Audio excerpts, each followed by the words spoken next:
Hello and welcome. So today we'll be playing a bit of Divinity Original Sin Enhanced Edition. It came out two years ago, maybe a bit less. I've got the Xbox version, obviously. And I've been playing. Well, I've been wanting to play a bit of this lately, mostly because I'm waiting for Skyrim to come out, the Remastered Edition, so I can play it on Xbox again. So just gonna play a bit of this to get to scratch that kind of fantasy RPG itch, and also to distract me from frustrations in Fallout 4. So I'll play a bit of this. I've started this a couple of times but never really got very far. Haven't done much past the kind of initial first city that you get to. So once we get past that, this will be kind of a blind playthrough, if we get that far. I think this kind of RPG is really interesting because it's not really, there's nothing else kind of like this on consoles. It kind of reminds, it's very similar to kind of older style CRPGs that you get on the PC. So yeah, so I think it's quite unique on consoles. So we're just gonna create some characters. So you get to use 2 characters. It is co-op, so you can use. So you can get a friend to play with you, and you control a character each. At the moment, I'm probably just going to be playing on it on my own. So I'll create some characters. Right, so that's the first one. Right, I fancy a warrior and a mage. Where's warrior? I mean, you can have a fighter. Same thing. You get to choose all your stats at the start, and obviously we want high strength, probably high constitution for a fighter, because they're going to be doing a lot of melee damage and also taking a lot of damage. Then you've got your abilities. So there's a point in single-handed, so that's the sword. Point in shield, bodybuilder. I don't know if I need one of each of these. And man-at-arms, so that's the kind of skill tree for the fighter. Obviously there's witchcraft, scoundrel, pyrokinetic for mages and for kind of rogues. Do some leadership, lucky charm. So these all affect things in the game. So it really reminds me of actually playing Dungeons and Dragons. There's crafting skills and the kind of more roguish skills like pickpocketing and lockpicking. I do want my warrior to be the kind of charismatic leader. But we can put points into that later, and we've got some talents as well. And I'm going to remove my precious to start with. Opportunist lets you, if anyone tries to move past you, you can attack them, because it's turn-based fighting. But this is quite good. So if you're stood in front of an enemy and it tries to run away, or it tries to go around you to get to like the softer targets that you're protecting, you get a free attack at them, which is quite useful. But I also fancy using, Pet Pal, because this lets you talk to animals as you go around, which I think is quite fun. And they give you just like kind of little hints. Actually, I need to choose skills as well. It gives you like little hints of what's going on in the dungeons. It just gives you a bit more information, which is quite fun. So these are the man-at-arms skill trees. This is the skills I can start with at the start. I'm going to get rid of the melee power stance. This would improve my damage and movement, but then lower my hit chance, which is I want my hit chance, to be honest. Although extra damage is always good, but instead I'm going to put on a cure wounds, just so I can heal myself if needs be.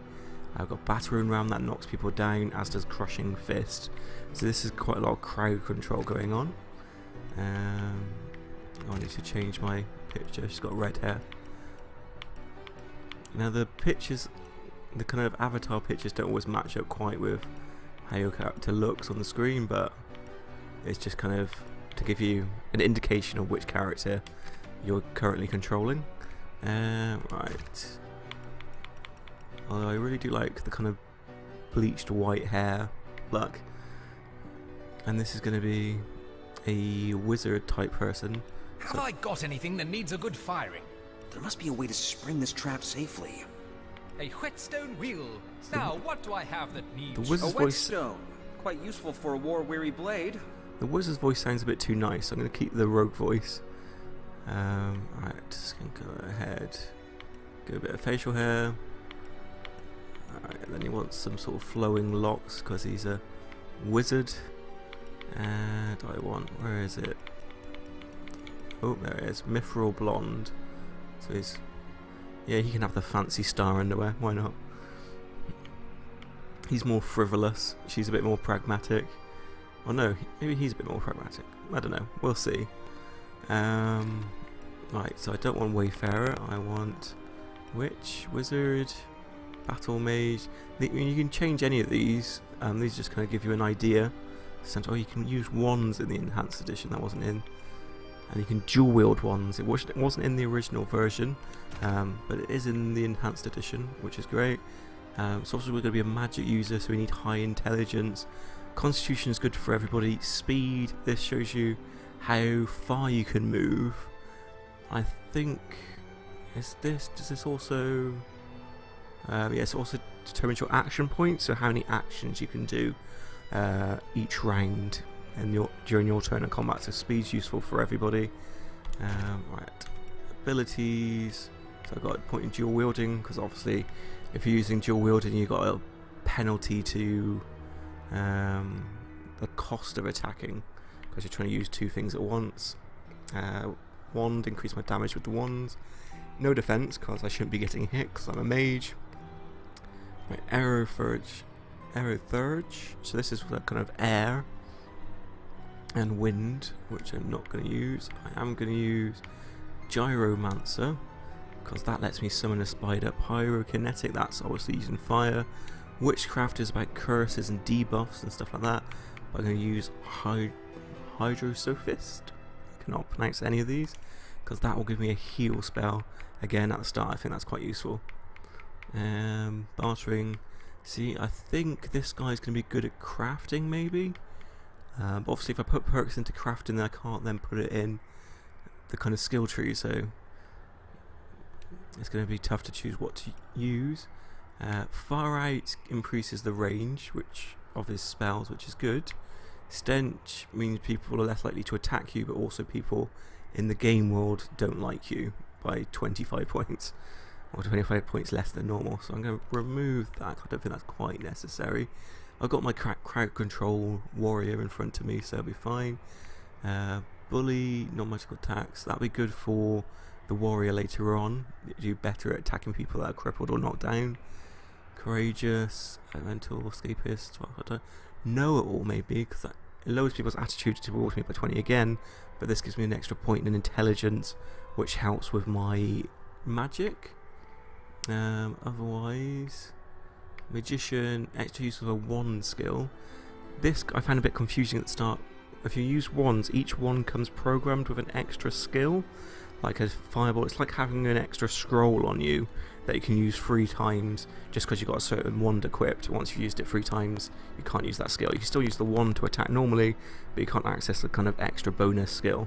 This just lets you use the skill 4 times instead of 3. Precious, that's less damage. Increase your carry weight, always good. Pet power, we don't need 2 pet pals. Charisma. See, science, I can do blacksmithing, crafting. So you might do science to start with.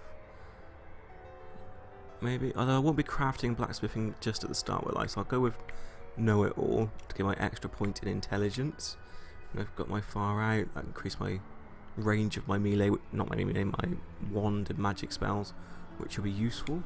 And then I need to, so I don't need man at arms, don't need marksman, don't need scoundrels, they're the rogues. So pyrokinetic, I don't want burning touch, I want flare. Burning touch just does it, I can set people close to me on fire, whereas that lets me shoot a kind of firebolt. But that does mean I can automatically set them on fire. This I just set them warm, and if they're warm and then you hit them again, they'll probably go on fire. But it does do damage anyway, so that's fine. That's the water tree, so you've got rain and regeneration. I want regeneration, that's the healing. Rain is really useful for the start of the game, but I will be using Summon Spider, which is why I went for the Geomancer, because that lets you summon a summon, essentially, and I find it ridiculously useful in combat. So yes, that's... Let me just check her Scarlet's voice. You can change their names, but I think they're fine at the moment. She's got the warrior voice, which sounds... Have I got anything that needs a good firing? A whetstone. Quite useful for... I may have a blade or two that could use a honing. A whetstone wheel. What can I cook up today? I might go with the rogue voice for both of them. Don't know why. Right, so that's fine. Let's start the game. Sure you're done? Yes. In the days of old, the sorcerers of Riverlong cured the sick and healed the wounded through a great power called Source. But a terrible darkness invaded the land, and Source was forever tainted. The sorcerers who once healed now only destroy, and madness has overtaken them. A few brave Source hunters are all that stand between Riverlong and the dark power that threatens to destroy it. Wherever Source appears, hunters follow. There we go. So Source and sorcerers are kind of like dark magic and dark magic users in this. So they use evil means, for what I can understand. Could be wrong. There seems to be like a separation from normal magicians and sorcerers. Rise and shine, Master Source Hunters. The Cam wants you up on deck. Hear them gulls?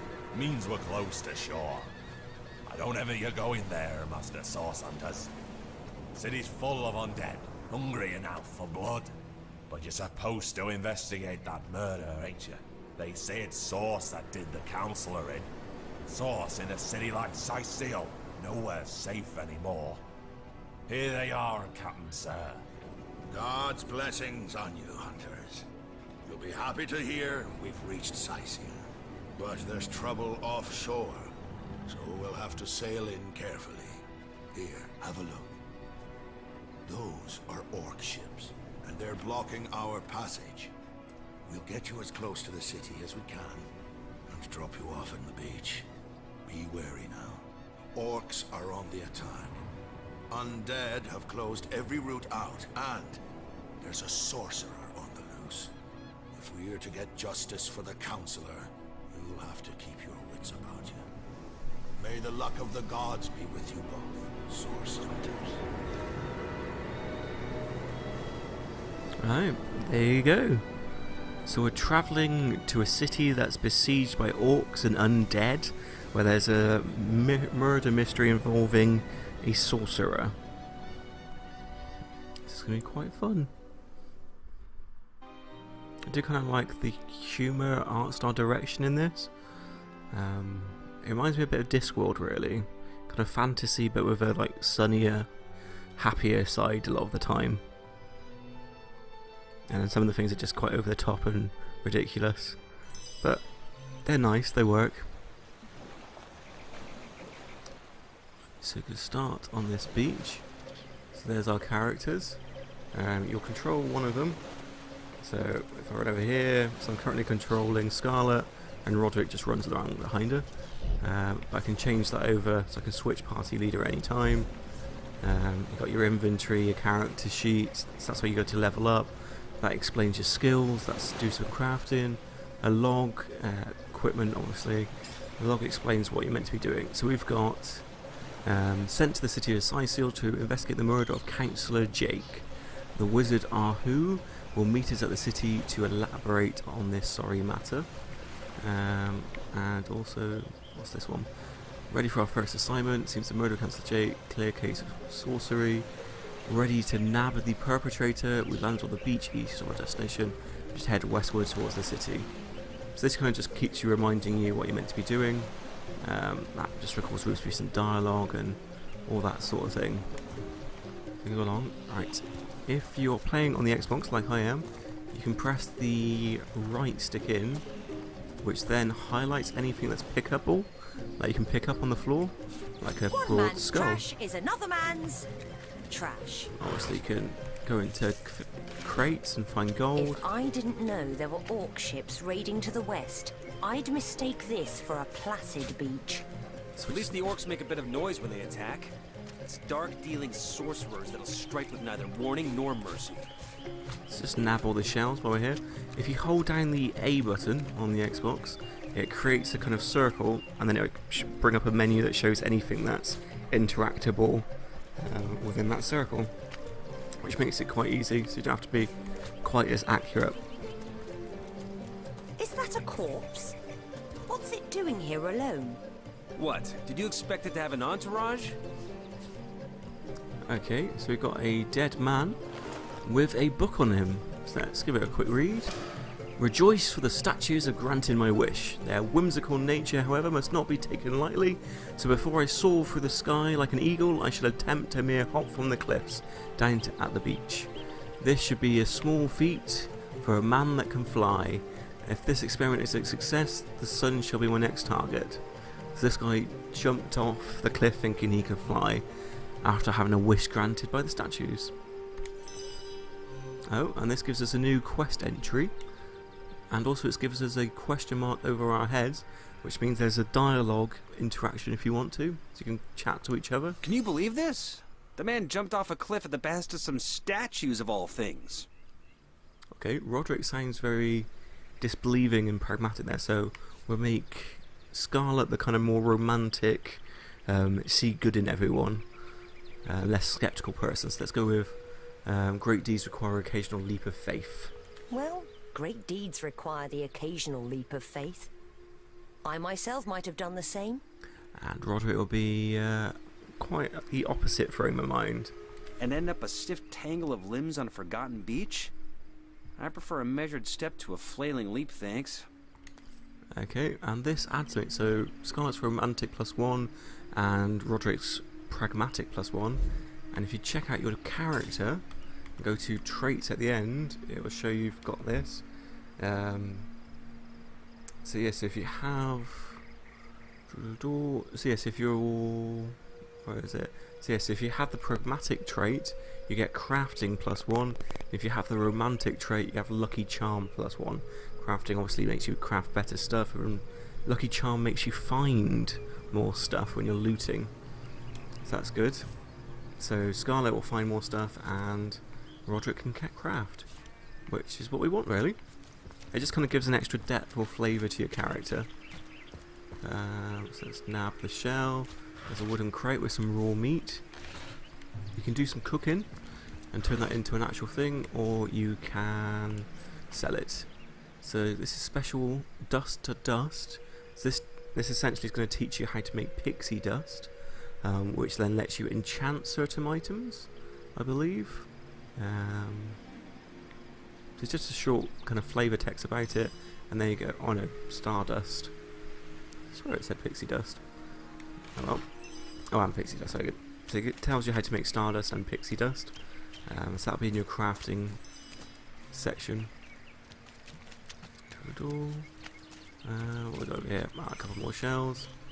Just nab these shells because I am a hoarder and looter of everything, which I apologise.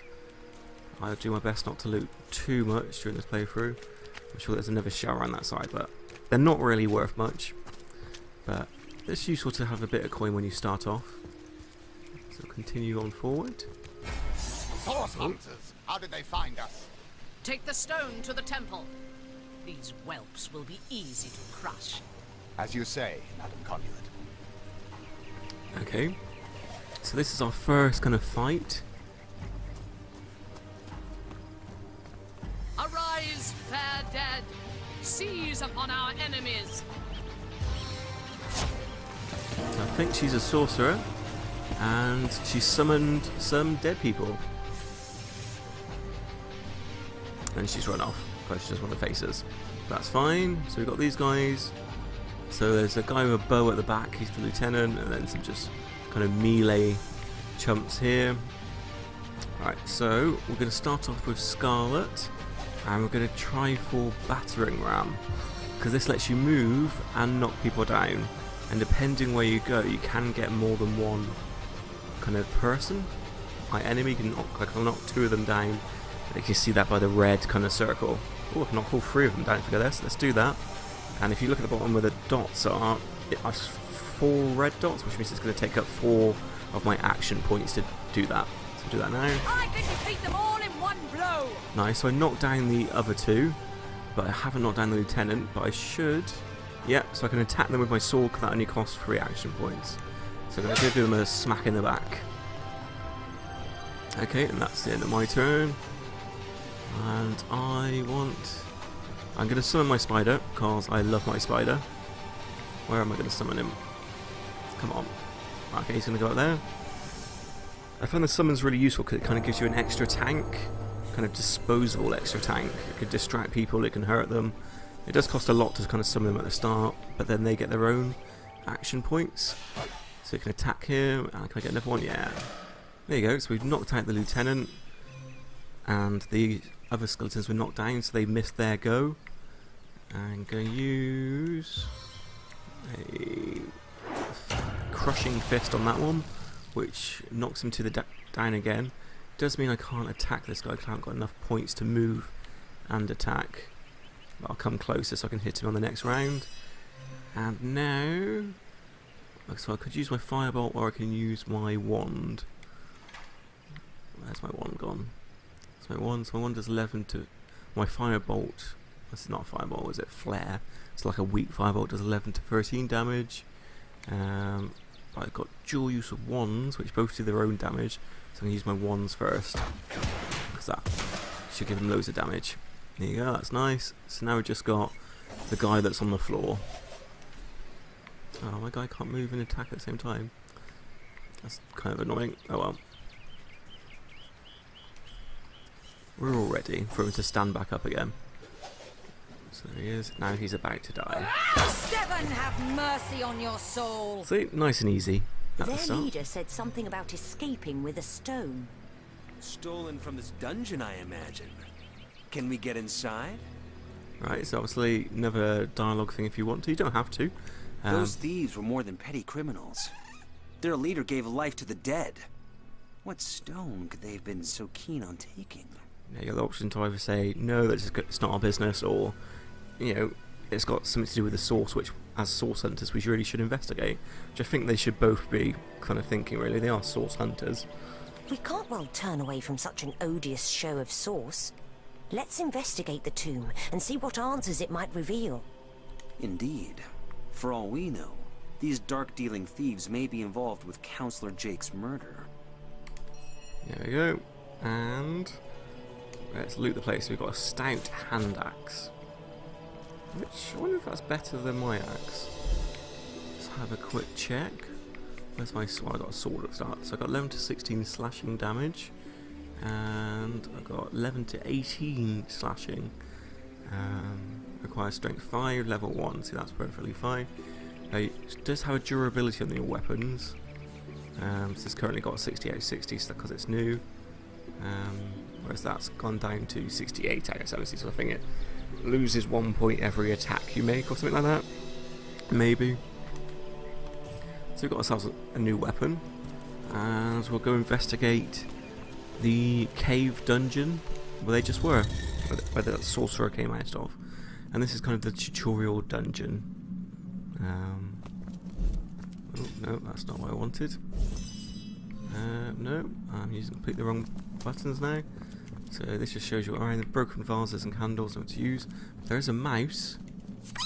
Do you like shiny gems as much as those other fellows? I admit the king's stone was pretty, but hardly as tasty as a nice crumb of stale bread. Oh well, whatever tickles your whiskers. Okay, so I can talk to the rat because I've got the pet pal on Scarlet, and it seems like they took the king's stone, which is interesting. There's a chest there, which is locked, which is annoying. We've got anything around? There's another vase. Nothing inside it. Great. Now, what do I want to do? I can attack. One more. There you go. So I've opened up the chest by smacking it. So there's aged robes, which I'm going to send to... I've got to pick it up first, that's annoying. And a smoke grenade. But I can send the robes to Roderick, and then he can wear those. Right, so we've got loads of boxes here. So we're going to use this again just to go through them all and find anything. Should be careful when doing this. Your character does move to the barrel and items, so make sure you're not doing a massive load of this whilst there's a load of like fire or acid around you, or as the character will probably wander in to the fire and acid. Right, and then to clear the path, we're going to have to move the barrels. So here, you just toss it out of the path and go through. You can also break the barrels. There's a mine in the middle of our path. Someone must have an interest in protecting whatever's kept here. Okay, yeah, so there's a mine there, which open. Open this. Oh, poison arrow. Poison, like this, the special arrows kind of work like spells, and they do stuff like a poison arrow would poison people. Fire arrows obviously try and set them on fire. So they're a bit like spells, but for rogues and rangers, which is really quite useful, especially because in this game it seems like the ability to use kind of combination, like magic combinations, is really useful in combat. Try and chat with this rat. I come from a long line of tomb dwellers. They say the matriarch of my clan was the first to sample the mummified flesh of the last Source King. Fair enough. A lot of the time you speak with animals, they're not going to be that interesting. So we've got a key, open the chest, we've got some bracers and some fanny blossom, which is a ingredient. But yeah, but I just like the kind of extra flavour that talking to animals gives.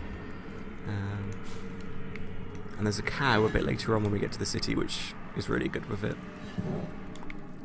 Right, that's fine, so nothing else there. Oh no, how do I get around here? Get myself stuck. Got anything here? Some bones. Ooh, staff. So staff you can use instead of wands. I think wands do more damage in general. I know they've got the extra skill, but staffs don't break because using them doesn't like degrade them, which is nice. Right, where are we going? Let's pop down. I've always heard there's typically more to a king's tomb than meets the eye. It could be a myth. Got a vase there as well. Could be our lucky day. Right, let's open the king's tomb, see what's inside. Oh, it's parchment, so let's give it a read. Tend the graves in the antechamber before moving to the inner room. To proceed, stand very close to the impressed door and press the button that appears on the right hand side. Fair enough.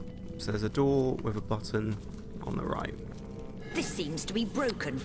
Yeah. Right. So loot some stuff. Oh, there's another chest up here. Yeah, this shows us how to do lock picking. So we'll pick up the lock picks, and the chest is locked. Appears to be locked. But we've got the option to pick lock if you're carrying lock picks. Unlocked. Oh, we just need to actually open the chest now as well. So some more bracers and some potion bottles. That's good. Anything else over here? A couple of vases with nothing in. That's great. Wheat. I think there's another vase at the other end, but nothing necessary. I mean, this dungeon is completely optional, so you don't need to do it. But it just kind of explains how it all works. What's this? Broken I vases. found something. Ah, see, there's the button. If you have high perception, obviously this one requires low perception to see, but if you've got high perception, you can often see stuff just by standing around it, so you need to search less. Right, so this door is locked. We don't have our pick locks because we just used it up on the chest, annoyingly. Actually, if you examine it, you can see that its level is -1. So if you did have pick locks, almost anyone would be able to open it. But obviously, if it's got a higher level, you'll just break your pick lock on it. Right, but we can just smash it down. Short work of that door, but I don't imagine our weapons would survive such use for long. Ooh, fire resistance potion. Right, what we got here? Anything around here? Right, oh, right, so we've got a load of fire in our path. There is a rain scroll over here. We did pick up another rain scroll earlier, which is useful. And this just shows how kind of the elements interact with each other. So let's go to my inventory. Where's my rain scroll? Why have I got two? Why are they not stacked? I don't know. Alright, so let's hold. How do I put it onto my hotkeys? Don't know how to put it onto my hotkeys. Oh well. Right, so I want to cast this anyway, so I can put this in the middle. Now you don't have to do it this way. This is the easiest. And scrolls can be used by anyone. So my mage can use them, or my fighter can use them, as you just saw. And it puts out fire. There's also water barrels here if you wanted to shoot them with your ranger, or if you wanted to shoot them with your wizard.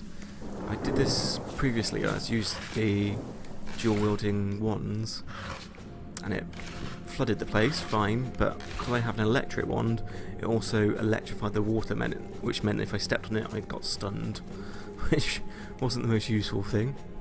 It did wear off after a while, but it's just a bit easier to use the rain skull. So let's just check the barrels and vases, but there's nothing really in them. And doors, then we can come up this way. There's a broken vase. Careful now, oh. That's a trap. So we've got another trap there. But over here, handily, is a trap disarm toolkit. There you go. Which means if I go to the explosive mine, I can use disarm. Oh. And just like the lockpicking, you can disarm it. You can also throw stuff on it, like chests and vases. Oh look, the key for the chest is in the vase. Isn't that good? Alright, cloth cap and poison arrow. That's all useful. Because normally I don't stock up too much on the trap disarm kits. Because like the lockpicks, you use one up with every one you attempt to do. Which I find a little bit annoying. I like them to last a little bit longer. Ooh, fireball scroll. Got anything over here? Oh, this is a poison cloud, so if you run in there we'll get poisoned.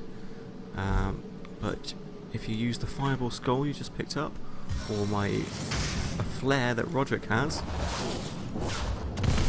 you can blow up the poison. So poison blows up by fire, fire can be put out by water, water can get electrified with electric. So everything kind of interacts with each other, and you can set up a lot of combos, which is nice. Alright, switch back to Scarlet.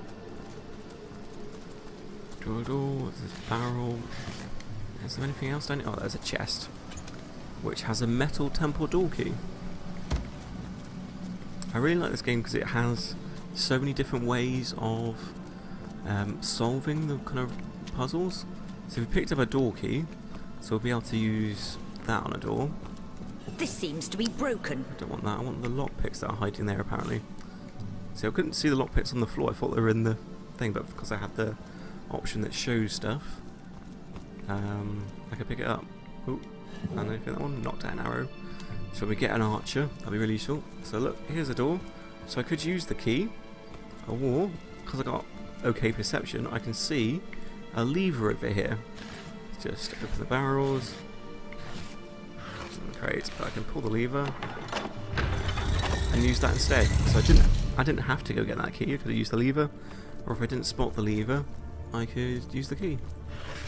So quite a few ways of kind of doing things, which I love. Nothing else there. Okay. Right. So now they're getting a little bit trickier. So this is like a poison ooze on the floor. I've spotted something. But you can see it's actually a trap. So if I move this, I can place it on top, like so, and it gets rid of the ooze. I've spotted something interesting. Yeah. Right, move this barrel to there, and then we've got another barrel over here. We can move that to there. Boom. And so now we can wander around fine. You could, if you had some trap disarm toolkit things, you can disarm them, but it's not really necessary. You don't get any like construction parts or loot from disarming them, so there's no real point to disarm them apart from to get them out of the way. But like, I can't step on it at all and it won't ooze out because something's on top of it. Oh, another cloth cap and some thread. probably could equip my guys, but this tutorial dungeon is really simple, so you don't really need to worry about equipping. I think I hear voices downstairs. The last thing we need is to surprise another angry summoner. Right, so there's some people downstairs. So if I press down on the D-pad, I can go into sneak mode, which means I'm harder to see. So I want to come down here, because they've heard some people ahead. It's going to let us get the jump on them. I think there are hidden foes ahead. Oh, they are. The guys with torches. My robes are soaked! Ooh. You'd better hope there's no hint of a flame in this place. Oh, I wouldn't worry about that. No one can get in here but us and the boss. Right. You don't know that? Those cultists have been poking about for days.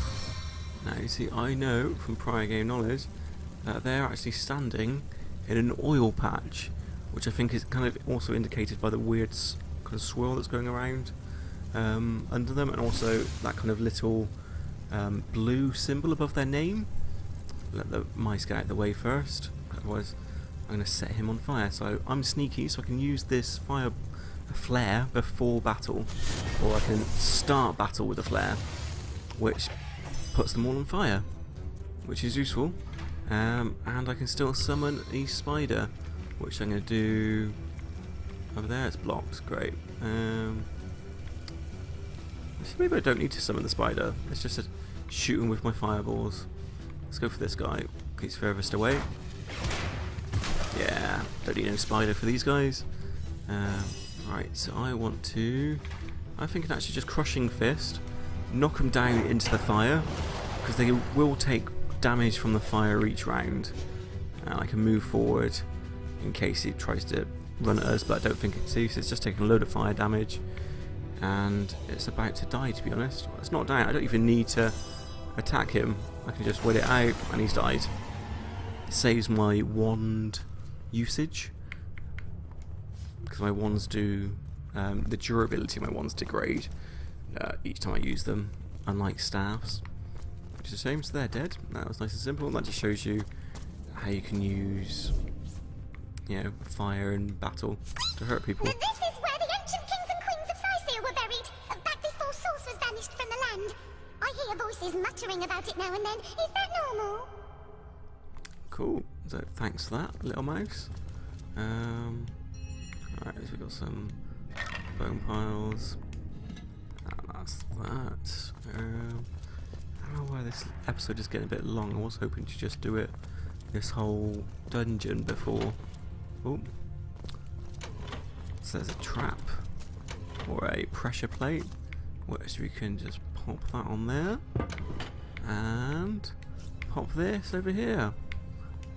And thus the door opens, which is good. Oh, loads of stuff here. So intelligence potions, arrowhead, arrow shaft, cooking pot, hammer, and anything in the vase. Knockdown arrows, which is good. I'm sure I've missed a couple of stuff in this dungeon, but it's not too necessary. Broken vases, can't do anything. And I believe the end is coming up now, so this episode should be over soon.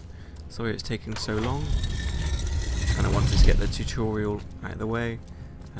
So here you go. That's another little puzzle. One of you stands to open one door, the other one goes through to open the other door. Very kind of D&D if you ask me, which I love. Teamwork and all that. And this should be the nice boss battle. So we reached the big tomb at the end. And there is an undead guy inside of it. Let's give him a quick chat. Sup, undead guy? A living rat dares disturb the slumber of the dead? A thieving fool insults the sanctity of the grave. The bloodstone defiler, where is it? Who? In life, I toil to care for these holy grounds. In death, I protect them from profaners and poachers. The legacy of Sicile is mine to preserve. Her traitors are mine to destroy. Okay, so we met a weird cult-like figure. They had a stone. Strange indeed. Robed indeed. Your tricks will not save you from retribution, deceiver. The Bloodstone, deliver it now, and I may deign to end you quickly. Let's just... Run if you like, Defiler. Whichever... Yeah. Right, this guy is just accusing us of stealing his stuff. So let's give him a quick charge. Yeah, so I've knocked him down so he can't go this turn. And I should be able to give a quick attack. Or do I want to... Actually, I'll use my Crushing Fist to knock that guy down. Hopefully he gets knocked down. Yeah, he's knocked down, so he can't go on his next turn. I kind of want to bring up a spider. Let's bring up a spider over here. There you go, there's my nice spider. So then I go, but my spider can attack, and he's going to attack the archer. And he gets 2 things, because I summoned him right next to him, so he's already dead. They both get up, but it means they've missed their turn, which is great, and I can just wail on this guy a little bit. There you go, knocked him down to half health. I think I'm just going to use my... Actually, he's still knocked down. Fair enough. So maybe I should just hit this guy. Because the other guy's not going to have a go, which is nice. So yes, let's hit Rage Quinn. And he's dead. Nice. Death never dies, fool. Death in 1,000 forms rules all. Okay, he's come back as a ghost. That's annoying. People should die when they're killed. But Spider, attack the ghost. Nice. Right. Ooh. Alright, and I'll use you to take out that guy. Oh, nuts. That's my bad. I thought I was using the mage. Oh, that was my bad. Sorry about that. Oh well. Nuts. Now I'm using the mage, Roderick. I thought I was controlling the Roderick last time, which way I tried to go for that guy. Oh, you see, because I used a lightning spell and there was water there, I've now stunned both Scarlet and the archer, which is a bit annoying. Let's just use a quick flare on this guy then. So Rage Queen's ghost is dead. I don't want to move my spider into that because it will get stunned so it can't attack. This is attack. It's probably going to stun Scarlet again. Right, Scarlet took a little bit of damage, not much, just a tiny bit. So just set a heal on her. Right. Oh, she's stunned. I needed that. Are you going to quite finish being stunned? There we go. Right. I needed that. So key, 2 healing potions, giant sword, and an arrow. And we got... Oh. Here lies Master Ragequin's second apprentice, killed by dying. Killed by dying. And anything else before we leave the dungeon?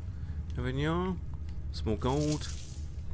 Here lies Master Ragequin's first apprentice, killed by a falling corpse. I kind of, for some reason, it always makes me think that he kills the first one, and then the body of the first one dropping kills the second one. Yeah, but then we can just leave the dungeon, because this is the end. Isn't that marvellous? There you go. Use the key we just picked up from the dead guy, and we come out here, kind of other entrance. So I'm probably going to leave it there for now, because it has been a really long video, but it's got us through character creation and the first dungeon. And then when we come back, we'll continue on to the city and find out what's going on with this murder mystery. So thanks for watching, I'll see you again next time. Bye bye.